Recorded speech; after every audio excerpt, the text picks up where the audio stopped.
हर साल जी उमरकोट में लाव सरकार के मेले ते पांदीड़ा लावती मेले ते रवाना थी रहा है। इन सां ॻाल्हि ॿोल कयूं था त मेले के हवाले से वञनि था उते कहिड़ा प्रोग्राम हूंदा। पुरानी सरकार ते वेंदा आहियूं, खुशी नमूने का घूमी फिरी ईंदा आहियूं।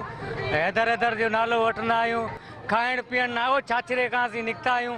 नूरानी सरकार ते वञूं पिया। ईशन शाह खां पहिरीं धमाल असांजी ईशन शाह ते आहे, पोइ भिट शाह ते आहे, पोइ कलंदर शहबाज ते आहे, पोइ नूरानी सरकार ते आहे। असांजी नूरानी सरकार जे लाइ ईशन शाह मस्ती जी दरगाह खां घुमी फिरी खैरन खां हर साल वापसि ईंदा आहियूं। मालिक जे नज़ारे खां घुमी फिरी भिटाई सरकार नूरानी सरकार अब्दुल्ला शाह गाज़ी ते घुमी खैरन जो फिरी वापसि ईंदा आहियूं। 10-15 हज़ार माण्हू निकिरंदो उमरकोट मां।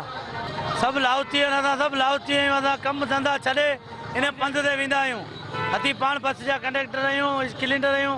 असां सभु कमु धंधा छॾे मोकल न मिलंदी आहे पोइ बि असां माना नूरानी दीदार लाइ वेंदा आहियूं। नूरानी सरकार ते मेले ते वेंदड़ लावतियुनि जूं ॻाल्हियूं ॿोलियूं तव्हां ॿुधियूं। हर साल हितां सवन जी तादाद में बसूं करे हिते वेंदा आहिनि ऐं इन सख़्तु गर्मी में मुख़्तलिफ़ जेके मुश्किलूं कटण खां पोइ बि उते पंहिंजे अक़ीदत जे लाइ हितां वेंदा आहिनि ऐं ईशन शाह मस्जिद जी दरगाह तां हींअर काफ़िलो रवानो थी रहियो आहे। कैमरामैन शाहज़ेब अली दल सां गॾु अली मुराद दल, सिंध TV न्यूज़, उमरकोट।